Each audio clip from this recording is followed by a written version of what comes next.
How you doing, everybody? Chris and Bennett here with the VFS Storyteller Studio podcast. I'm really excited. We have a really fascinating guest today on the show. Lynn Johnson. I read an article about Lynn like a week ago, and I was so fascinated by this world that you occupy in the world of film and television that I asked you to come on the show, and you're so gracious to agree, and I really appreciate you doing it.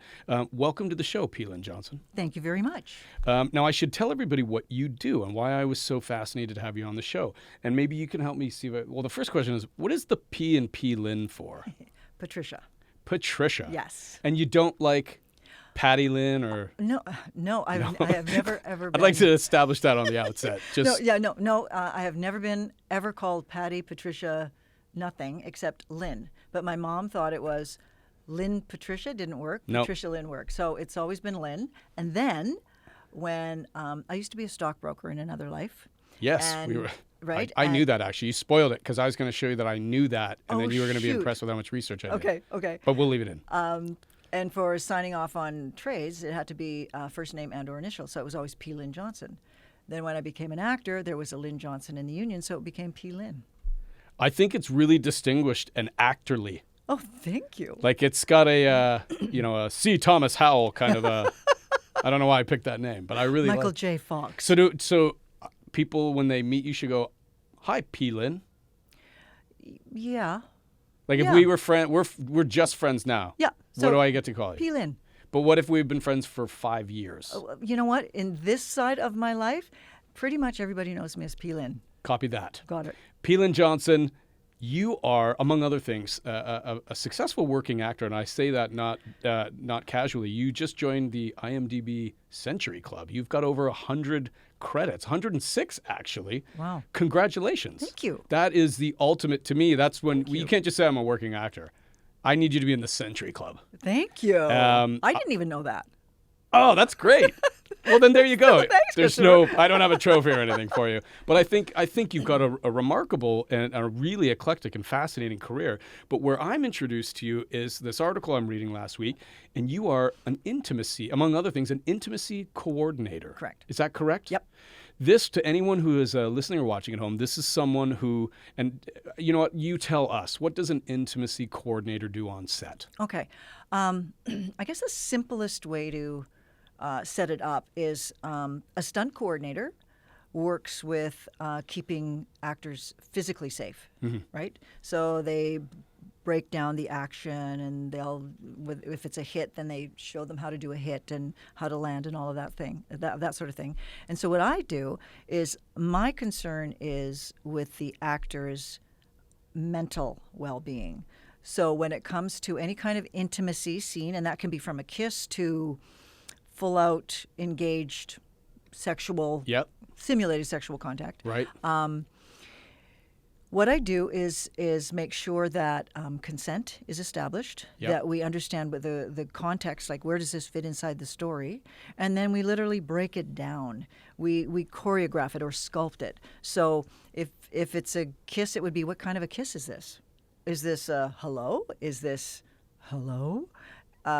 So we get it defined by the director and the actors, and then we start to literally break it down. So when you're talking about intimacy, actually, you just made me wonder something. I assumed it was a lot of the physical and the sexual stuff that we see on film and television, and that part I get. But it made me wonder too, and maybe I won't start at the sex. I'll start somewhere else. There must also be an intimacy. There can be some really heavy stuff. Like, did you see Marriage yet on Netflix? I have not, but people keep telling me about that, and Parasite. Yes. Have not seen that either. You're gonna see, without any spoilers, Marriage is an emotional roller coaster of a couple going through a divorce. Okay. And you're gonna see Scarlett Johansson, great actor. Yep. She's got a couple breakdowns there that I'm just telling you, as someone watching it, that looks real to me. That looks like she is going through the hurt and the pain and the trauma of whatever fight or moment she's just had with her ex-husband. Do you get involved in the emotional intimacy in the boundaries, is my question? Yes. As much as like I follow the lead of the actors is what I do. So it's always encompassed still in the physicality, because if there's I mean, how can I Just say it. That's what I want you to. This is fascinating. yeah. So so we've got let's say there's a threesome. Yep. Okay. Sure. So then we have to talk about who's the aggressor. Is there a couple that's brought in a third? So we break it down that way. Yep. And so how do you feel about that person? So literally it's like, is it hungry? Are you hungry? Yeah, or right. is this sensual? Is this caring and loving? Is this a gift you're sharing? So we literally, because that, as an actor, you have to understand where you're coming from. You have to know that, because it's not just physical activity. It's not. It has to be grounded in something that you can connect to. Yeah, it's got to be real. Yep. I mean, and we really do. You know, storytelling is always the bridge here on the show, and I think you just nailed it. At the core of this is this threesome or whatever this scene is happening is part of a story. It's part of a narrative. Exactly. And it's got to fit at a place and a time in the larger story. It's got to work, and it's got to be done believably. When you are orchestrating it sounds very technical. It is. Where do you? I think your training, obviously, as an actor, is critical to this. I don't think I could. I think so. Like, I don't think I could just tomorrow take a course and be an intimacy coordinator. I think you've got to know acting, which you clearly do. Do you feel? Are you encroaching ever into the director's territory? Where does the director's vision run parallel or perpendicular to your objective as the intimacy coordinator? Well, so here's how it works. So I will meet with the director, or either face to face or over the phone, depending on if they have time and I have time, and we talk about the vision. We talk about where this fits inside the story and what they want to see happen, and then I talk to the actors, sometimes in the presence of the director, and sometimes I just will phone them up and say, listen, this scene, how are you feeling about it in terms of the physicality that's going to be happening? And they'll go, we talk about what degrees of dress or undress they're comfortable with. So everything starts there. Mm-hmm. And my experience so far is that the directors, one of their main objectives is to make sure the actors are feeling comfortable. That's where we're at now. I think the industry has shifted. Is it the Me Too or something else? I feel like I feel like it's relatively new. Like, how long has an intimacy coordinator been a thing? Well, in my sort of conscious mind, this year. Wow. That's it. So what happened? So the history is... Which is kind of scary. Oh, well, the stories are... Yeah, right. They're never ending in terms of... I mean, and I just heard a story from a young actress on a set, not the set... I mean, it didn't happen on the set I was working on, but she said, oh my gosh, I wish you would have been with me on this other set where she was playing a character where she had to bend over and... Something transpired that was not... Well, when the lead was supposed to put his hand underneath her skirt, but he grabbed her. He really did. He really grabbed her. And she didn't see that coming. That wasn't part of the game plan. It wasn't scripted. Oh man, wow. I mean, story after story. Amelia after Clark. Amelia Clark just came out. She did. I just was saying this to Dylan. On Game of Thrones, and she was not shy about it. Certainly after the show is completed, and it was not unusual. I'm paraphrasing, but you probably read the interview. I did. It was not unusual for last-minute changes to all of a sudden, oh, come on, take your top off, or this thing to be there that wasn't necessarily even agreed on. In fact, I think she said when she originally got into the part, there was really no mention of the nudity. Like it's not till she's kind of almost there, and that's fairly normal. That's fairly normal. Well, again, a lot of times what happens is actors sign a pilot deal. Right. And in the pilot, there may not be any nudity or sexually charged content. Right. So everybody's going in. I mean, my gosh, a pilot, a series, it's like winning a little lottery. Yeah. Sometimes a big lottery. So it's not unusual. So that's why where I come in, a lot of times I'm working on potentially 4 series now, where as this storyline evolves, then and they get a feel of what the audience is liking and what network is liking or whoever's buying. And they start, let's start pushing some boundaries here. So they start writing in things, and then it's like, whoa, then we have to write up a nudity rider has to be agreed upon, and everything has to be super specific, and there are actors that are going, no. And there's, while we're on that topic, I mean, there has been for a while, body doubles have been and are often used. Yep.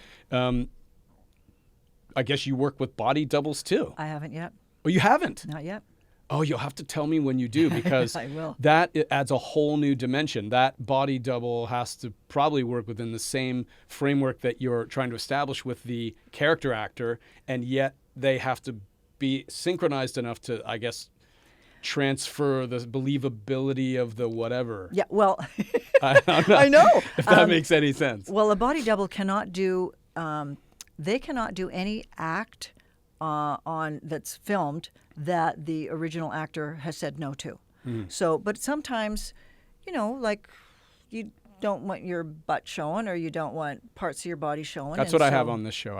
I won't do exactly. it. I have a clause. Exactly. Yeah. So you understand. You get it. I won't you do get it. it. Yeah. But that comes out in your, I would love if you could share all the secrets, but I appreciate too your Not line yet. of work. Give me a year. Yeah, I'll come right. back in a year. Do you? Is that like frowned upon? Does that become? I guess I'm not trying to suggest that all men or producers in the business are looking to exploit that, but at the same time, sex and that whole thing is it sells to be cliche as ever, and there might you hear all the time actors are like improvisational. I guess I wonder, maybe I'm going there. Do you find that? Is there ever improv in this, and is that where they get into trouble? No and yes. So no, in terms of when an intimacy coordinator comes onto set, it's not about improv at all. It's about, let's agree upon what's okay. Now, there might be some, like, is it okay if I, touch your hip and come and put my hand on your belly, for instance? And so then it'd be okay. So then how that gets there, that's okay, as long as no boundaries are crossed. It's where you're ending up, yeah. Yeah.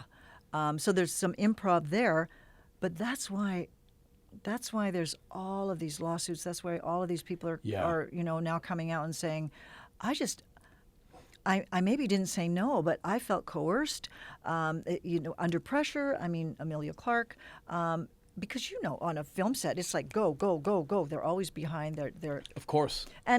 And I honestly think watching I'm working with some phenomenal directors, like A-lister, like credits like crazy. They're definitely in the Century Club. And they're like, everybody works a different way, and sometimes like they're creatives, like they're constantly sparking, and they're seeing something, and now you can't say, oh yeah, no, take your shirt off, or undo your bra, take your bra off. Let's just go with that. It's like, no, we can't do that anymore. Nope. Yeah, no. There's boundaries, as there should be. There's the way we have to do it. There's the unions are, I think, getting more and more involved and advocating stronger than ever. Gabrielle Carteres was just in a couple weeks ago, president of SAG-AFTRA. Yeah. An amazing actor and obviously an advocate in her own right for the union, and she had some really important thoughts on that too. You do a movie or a show, like if you're John Woo, you've got your stunt badge. Yep. He's shot movies with incredible stunts. Spielberg has got his action sequence, fight scene, car chase belt, no problem. The sex scene, and I don't mean necessarily just the sex, but like it can be the heat, it can be the flirting, it can be the passion. There are famous moments on TV and film that we know. And do you think that those directors, they got that romance badge because you learn by doing more of them, or is something?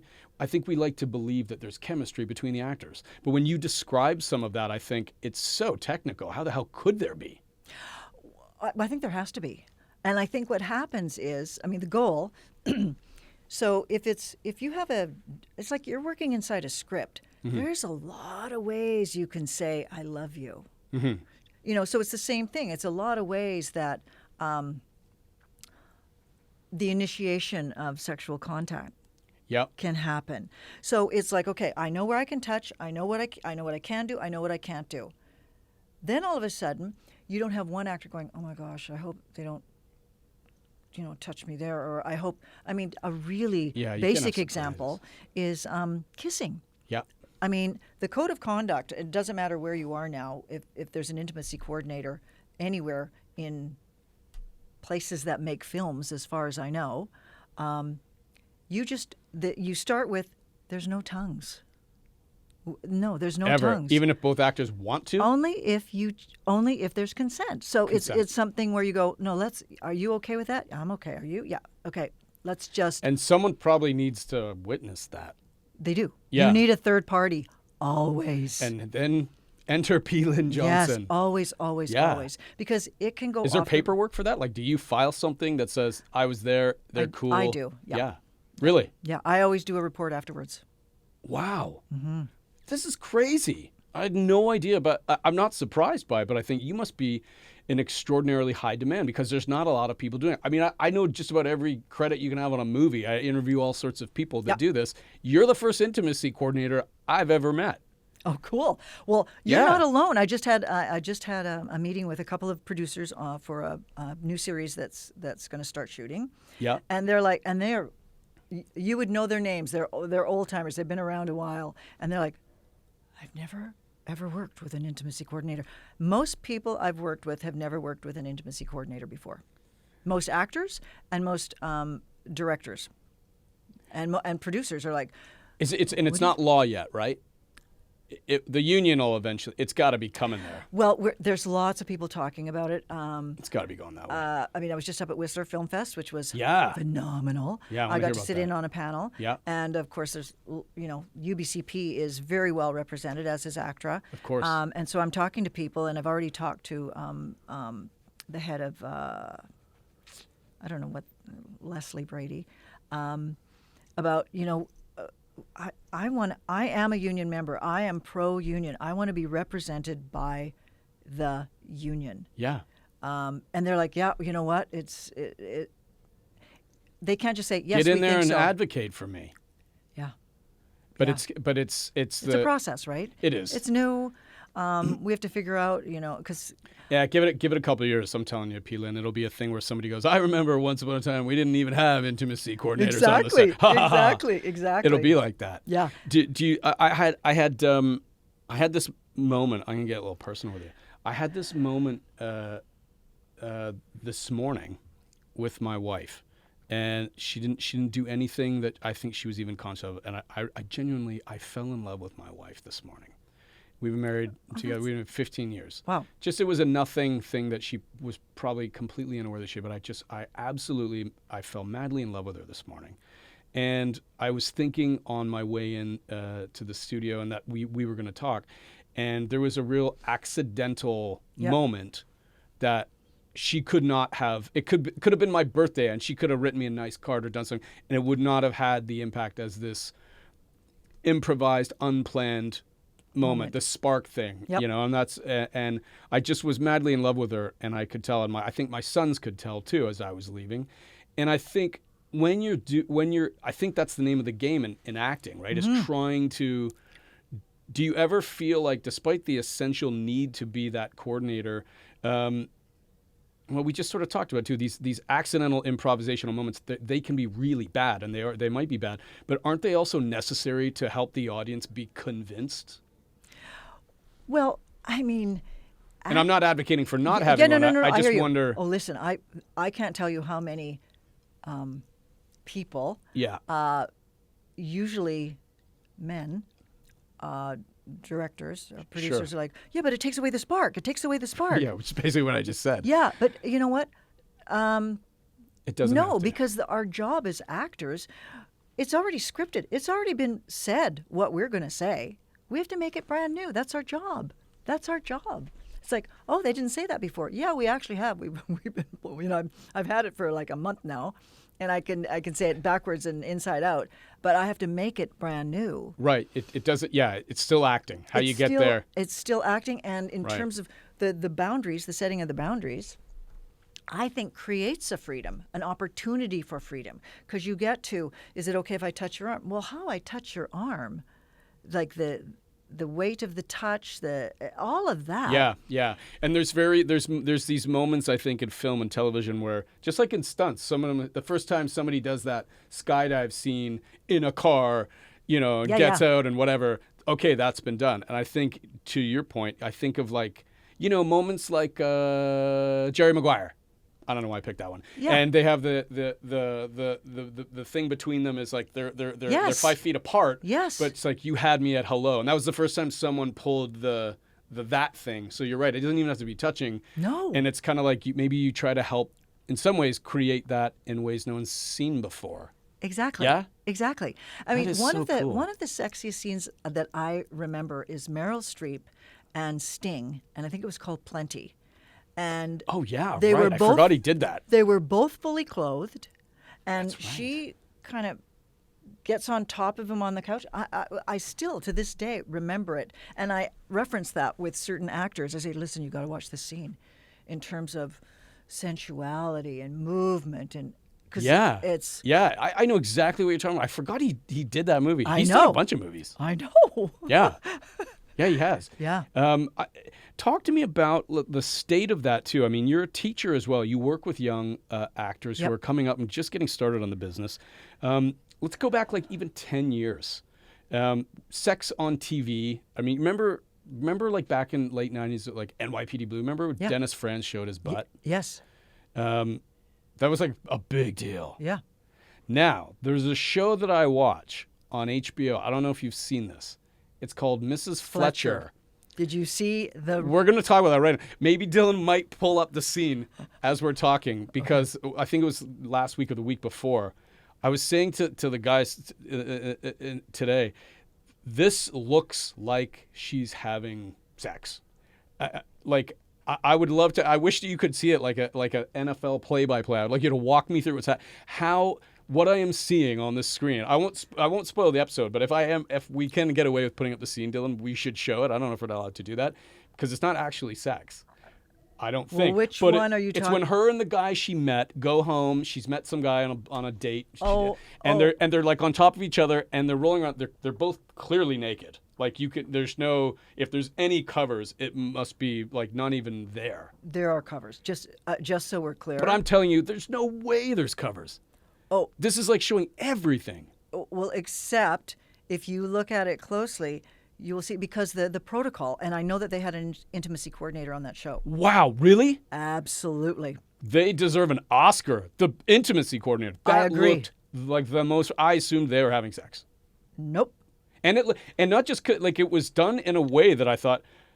The new thing now is like awkward, funny sex, real sex, Yep. right? Not like this like porn style kind of yeah. stuff. It was really authentic. It felt like they were fumbling around with it, and it was incredible. So there was an intimacy coach. There was, and the reason I know that is because I don't want to spoil it. You haven't Go seen ahead. You haven't seen the last episode? No. Oh, there's a threesome. Oh, sweet. I mean, like, I like the show. No, it's so in terms of because I'm like, okay. I mean, I have to rewatch it several times. I go, okay. And I'm assuming it's believable. Yeah, I mean, the show is a masterpiece. In terms of what I think the new standard, and so I think that was my lead up question. Like, the stuff it's much more complex. It's more the sex now is probably the stuff and the intimacy and the romance. All the stuff feels very real. And when you look back at old episodes of anything, you're like, it's terrible. Yep. How did we not know that? And is it just? And P.S. Where do we go from there? Like, at least with sex, there's only one more next tier above simulated sex, right? Well, it's called pornography. Yeah. And is that eventually going to be the... I don't think so. I think pornography will always have its place, I Yeah. think. But I don't know. Like, this is Yeah, I'm curious what you my think about sort that. of circles that I'm working with and working inside, and my peers. There's very much a distinction between pornography and and simulated sexual activity. Of course. Right? Yeah. Because in that scene that you're talking about on Mrs. Fletcher, he would be wearing coverage. Yeah, maybe. And what, do they take it out in post or something? Or they're No, that no, good no. with the camera? Because we never saw his penis No. was covered. No, we That's didn't. why. That's true. It's tied up. Really? Oh yeah, there's Like, yes. I know there's like little covers, but No, it's You know. like a little. like a banana hammock or whatever. Well, kind of, yes. Is that what it's called? What do you call Well, it? we call it. This is an educational podcast. I want people okay. to learn. So it's a genitalia sac, or the genital sac. There's a cruder name to it, but it's like a little pouch that not so little. Sorry, guys. Hey. It's a pouch that takes everything in, and Yeah. it ties it up so that because it's never skin on skin. It's never Right. Gotcha. know- I know what you mean by that. Yes, But and- which was so astounding to me because this scene is you're almost certain it is skin to skin. But if you watch it closely, then you'll see the cuts. You'll see the I'm gonna go knees, back and you'll watch see it again. there's like body parts cover body parts, so that you think it's happening, but it's actually not happening. Wow. Yeah, and in the last episode, it's amazing. What an art to this whole field. Bravo. It's amazing. Yeah, I mean it's a great show. I have no doubt. I'm looking forward to it. She as an actor who's she's playing Mrs. Fletcher. I'm gonna have to look up her name and then Yeah, I can't remember her name either. I got to do that. I don't think I'd even seen her before. She's been in a bunch of stuff. She usually plays the crazy friend in the bridesmaid Right. story. Right. She's amazing. Catherine Hahn. There we go. Right. We're talking about Catherine Hahn in Mrs. Fletcher on HBO, and she, I mean, I hate saying like brave and courageous, but it's like I would almost say ballsy, like to really Yeah. expose herself literally like this. Every inch of Yeah, herself. and she's just nailing this part. Yeah. Bad choice of words. That's not the. I'm so sensitive to all the cliches now. See, isn't that funny? What's happening? Yeah. Everybody's uber aware now. Yeah. Do you for the young people that you're so I'm talking with Lynn Johnson. She's an intimacy coordinator. She's a longtime professional actor and an acting teacher at Capilano University here in Vancouver, British Columbia. When you're working with your class, your students, how do you prep them for where the new world of acting and intimacy is? Because this is, that's a whole new. I guess that's a whole new. It is. Thing you got to teach. It's a new conversation. It's a new conversation that's happening. What I do is I put them through a little kind of exercise in terms of consent, and the power of saying no, because there's so many places, particularly institutionally, where the culture is, look at if the teacher says this, then you got to do it. Or like in the old days, some of the acting classes that happened here. Oh man. Oh yeah, right. I can imagine. Like 6 hours and people. Anyway, 2 years ago. Yeah. Yeah. Yeah. So it's an important part of the conversation, and just to give you an example of how far and how integrated it can become, because I mean, these 18, 19, 20-year-olds. They adjust in a nanosecond. In terms of, that's how we're doing it. Okay, yeah, that makes sense to me. They were doing, we had a guest instructor come in who teaches ballroom dancing. Beautiful, very experienced. And at one point he said to the class, why are you talking in between each movement that we're doing? And they're like, well, we're asking for permission because we have a new partner now. Oh, wow. And he was like, that's a sign of the times, eh? Yeah. Wow. Yeah. And I also work with some of the filmmakers as well at Capilano. I get to mentor second years and work with third years. And with the third years, they're actually integrating, we're calling it an intimacy coordination segment, where I'm going to be going over consent, the power to say no, and the significance of the ask as a director. You have to understand. For sure. Sure. Talk to me about your experience or just your insight or thinking around the writer's room for this. Yeah. What does that look like in the new world? As an intimacy coordinator, is it premature to bring you in even at a writing level? And I got to get a writer on to talk about this too. Like in some cases,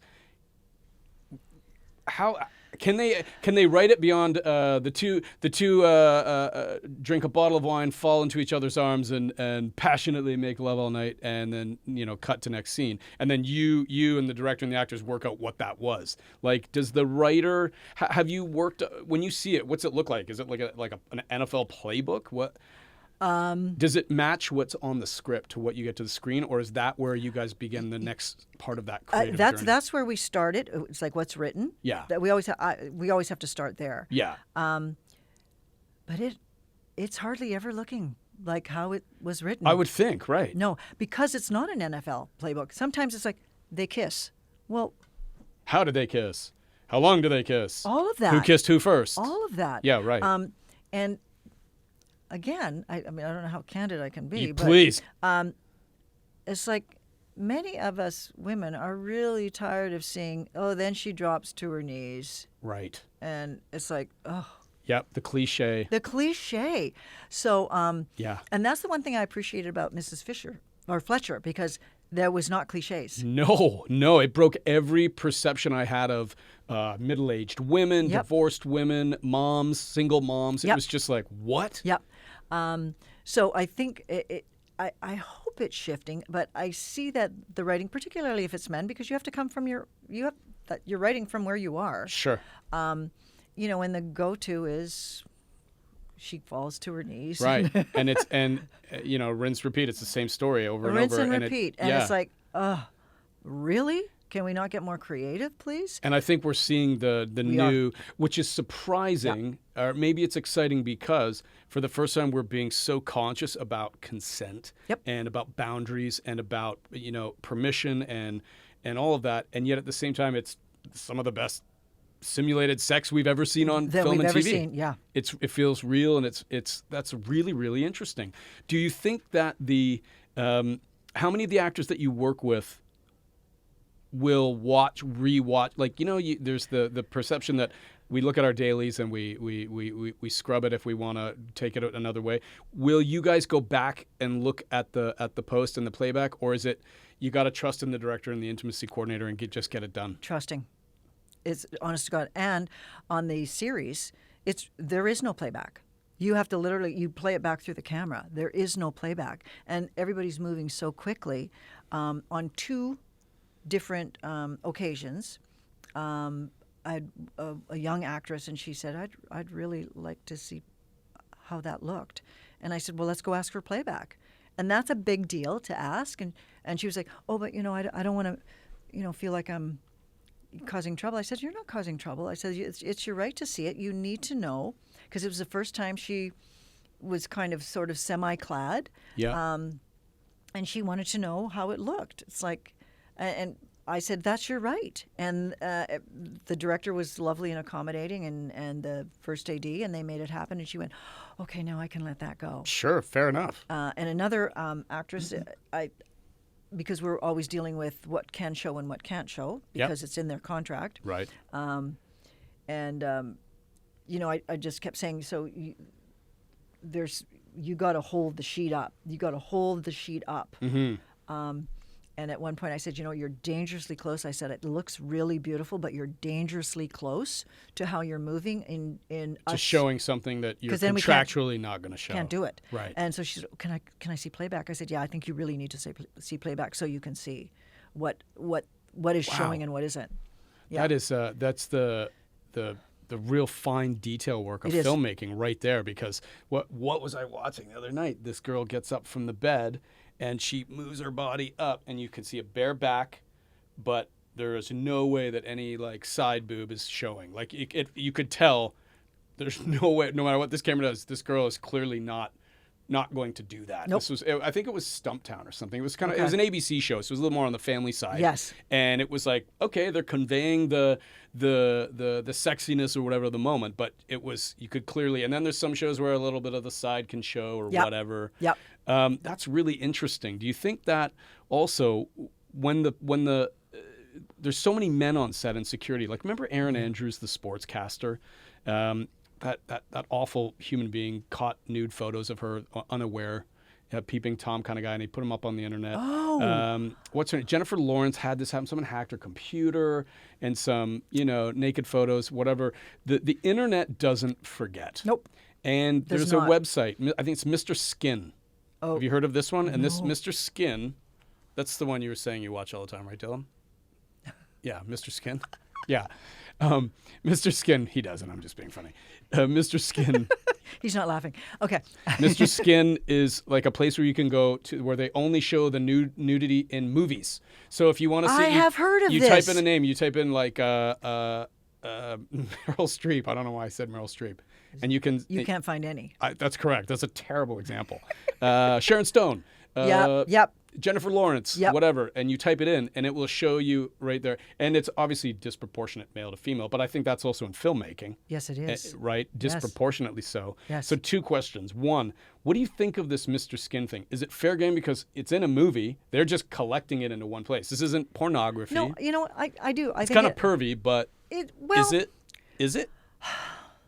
I mean, now because it's weird you say that because I now am the person who, before I walked in here, I went into a sex shop because I'm like. Tell me about that. I'm going to be filming an orgy, and You probably.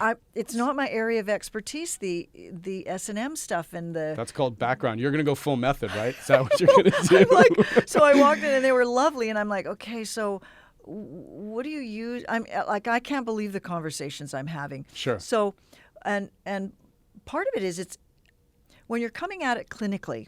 Yeah. It's interesting to see how a scene was filmed, like literally where the camera angles were, what were the actors wearing if they were not wearing anything. Did we see them disrobe? So the technical side of it, I go, I'm going to have to maybe check out Mr. Skin. To like as I mean, in a way, it's an archive. It is an archive of all the great Yep. moments and scenes of nudity and sex on film. And not so great moments. And Correct. Because if you start looking, you go, that didn't. I wasn't Totally. moved by that at all. Yeah, In fact, and the further back you go in the calendar, that you go, oh, they were so terrible. uncomfortable. They were For so sure. uncomfortable, right? And that's what we're trying to avoid. So I think the reason things have heightened is because there is this level of comfort where people can be free in that moment because they know that because if somebody's going to touch you somewhere or in a way that yeah, you don't like, you're out of the scene. You're like, it takes you out. That's not, and we see it. We don't know what happened maybe, but it's like, oh, it takes you out. It takes the viewer out. And how do I ask the second part to that question, which is, and being totally candid, you're dealing with, like, actors famously have headshots, and that's a photographic representation of the person. Mm-hmm. And, you get a bit of the bio, whatever, but other than a few shows that I think are breaking out of type in terms of the body types that they Yep. might show, or films that might do that. Wait till you see the last scene in Mrs. Fletcher. Oh, I can't wait. I'm Yeah, totally going okay. to watch it tonight. I'm so excited. Is there still the perception, like, we like to think all bodies are beautiful, but we're not necessarily seeing that most of the time. We're still seeing a body type, typically. Is that a fair assessment? Do you agree with that? I think so. Not exclusively, but... Well, again, I think change is slow. Yeah. And I mean, I really think that Lena Dunham, Yes. she kind of shifted the TV culture in a way with her show, Girls. Oh, God. My God. Right? Yeah, that show made me uncomfortable. I was going to say, and it would make you uncomfortable. And that in a way is a compliment to her, because I think Yes. it was such a radically authentic. Yep. Right on. Very, very much. A writer too. She is a writer, Yep. and she's allowing that transfer. And I think she obviously knew how to make those moments. But I think too, as the actor, do your students ever want to know? Look, I'm finally understanding how to, build my skills as an actor. Mm-hmm. Do I need to go look a certain way? Like, is there that yeah. pressure? Oh, I just think there's that pressure everywhere today. Yeah. Like the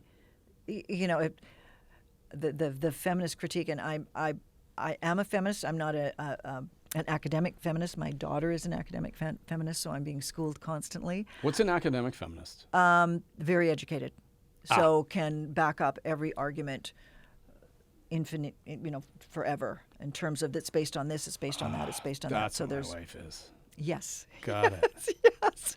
Yeah. Thank you for helping me put a pin on Yeah, that. a pin on that. Yeah. Yeah. And that does not influence the lens that you direct or coordinate? Well, Or does it? I think it does. I absolutely How think could it it does. not? Yeah. I mean, Empowerment, and there it must be important items to you, and dropping to the knees is not going to be on your set. well, I mean, if the director's saying this is what we want, and the writers are saying this is what we want, and the actors are like, Yeah. this is important for the story.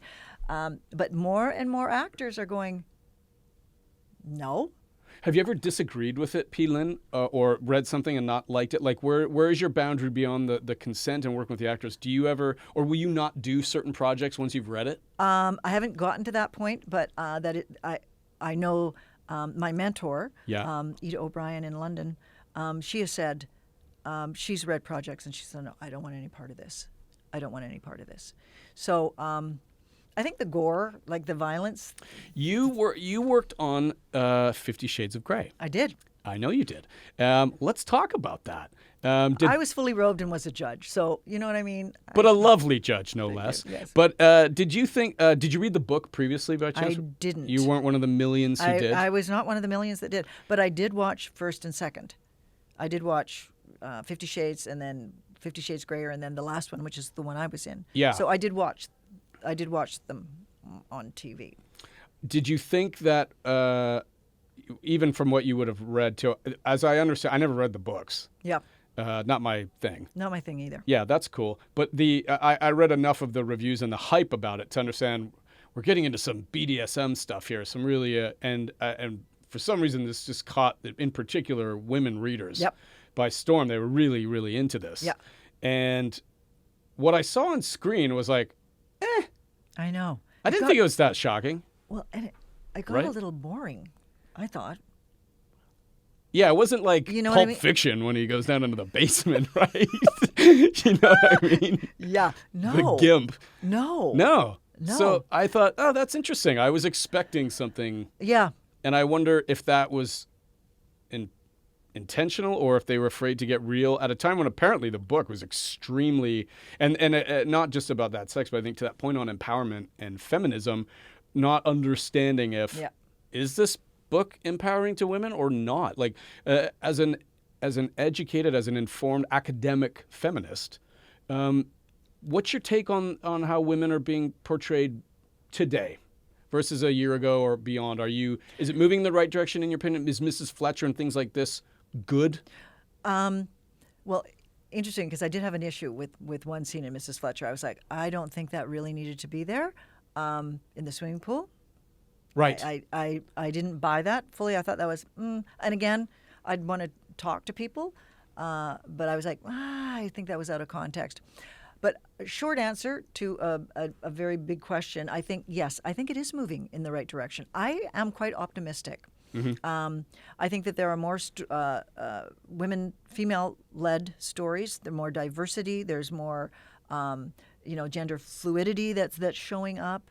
I think it's becoming less of like, a scary thing that we're seeing. I think that there's just more awareness around it. Like I knew of the term female gaze, and I went, yeah, I get it. Like gaze, like I'm gazing at you. Well, from a filmmaker's point of view, like most storytelling is from the male gaze, so Right. which is why you have women dropping to their knees.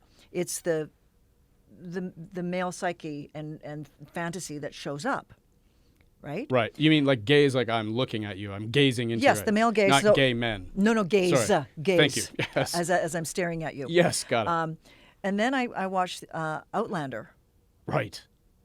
and I went, Female gaze. oh, female gaze. Yeah, yes. great example. Great example. Yes, I know exactly what you mean. I watched that one with my wife too, and that is different narrative voice for sure. completely. I mean, I think also How to Get Away with Murder, same thing. It's from the female gaze, because I don't think there's. You just look at the Ballers on HBO, male gaze. male gaze, yes, because Yes. all the women hardly have any clothes on Totally. in the background. Oh, yeah. Men are in suits. And they are, if they're window dressing, they're in the pool, their background. I mean, I'm not being funny. It literally is. It couldn't be more male gaze. Well, and again, it's about the NFL, so Yeah. that's pretty much male. So I think we have more options, and I think that's the beautiful thing about the golden age of television, which we're in right now. We actually have choices that we never had before. In terms of, we've got Crave, we've got HBO, we've got Showtime. Hulu, now we've got Prime, now That's we've right, got that's Apple, right. and Facebook. I mean, they're doing their own content.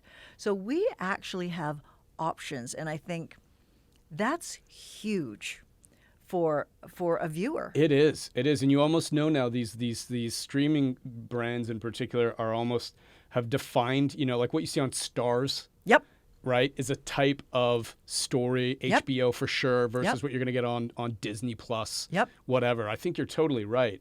It is an exciting time, and I'm glad you mentioned that. Maybe I could leave off with a question I'd love to ask you, and you can think about it, and we'll cut if we need to, because Okay. I know our audience would care what you think in particular.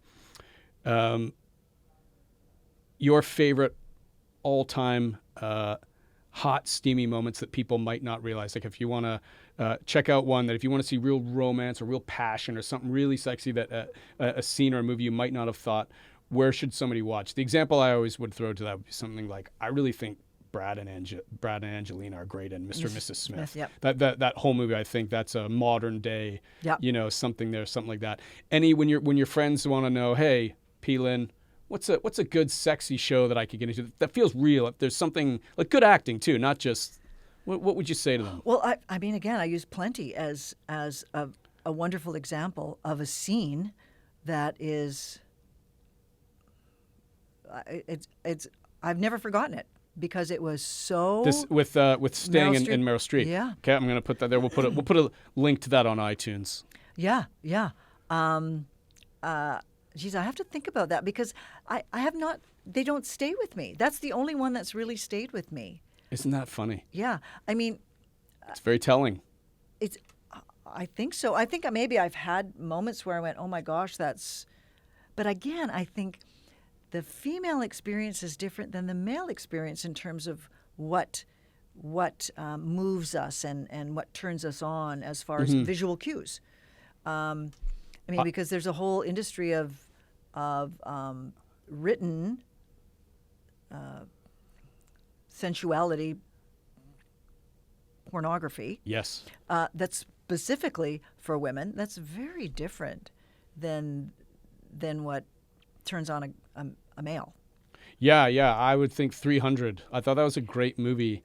And there's some sensuality and sexuality there that is really artistically conveyed, in my view, without overtly being sexual. And in a film about male warriors smashing each other to death, there's that. That's a really good example. And it's Lena Headey from Game of Thrones. It plays the queen of Sparta, right. And it's just one of my favorites. And I remember just thinking, man. That's he clearly loves his wife, and he's clearly got a sexy relationship with her, and they're not really doing much. No, but it's beautiful. Yeah, it is. That's another good one. We've just given people two movies they should check out. And there's, Ghost.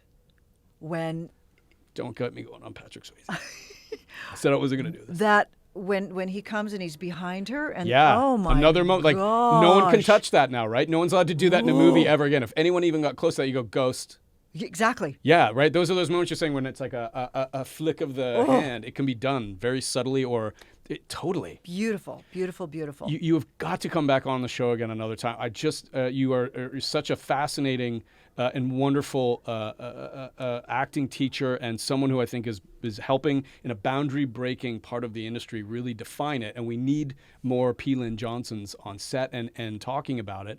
I wish you all the best luck. Will you come back another time and talk more about what's going on? Absolutely, Christopher. I love being here. Thank you so much. Wonderful. This is awesome. Talking to P. Lynn Johnson. She's an intimacy coordinator. She is an actor. She is an acting teacher at Capilano University. Thanks so much for coming on the show today. My pleasure. Thank you.